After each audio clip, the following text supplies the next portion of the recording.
২৯ June রাতে র্যাবের গোয়েন্দা শাখার সহযোগিতায় সিরাজগঞ্জে সলঙ্গা থানাধীন এলাকা থেকে ১০০ গ্রাম হেরোইন সহ ২ জন মাদক ব্যবসায়ীকে গ্রেপ্তার করতে সক্ষম হয় র্যাব ১২। এছাড়াও তাদের সাথে থাকা হেরোইন ক্রয় বিক্রয় কাজে ব্যবহৃত ৩টি মোবাইল ফোন এবং নগদ ২২,০৮০ টাকা জব্দ করা হয়।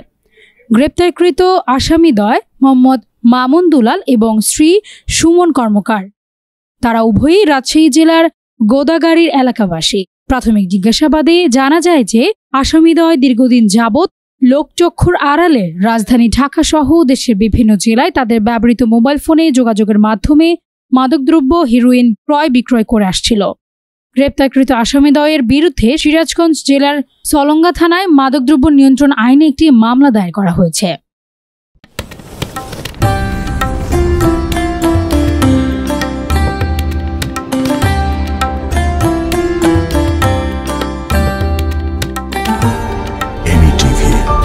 স্বাধীন বাংলার স্বাধীন কণ্ঠ।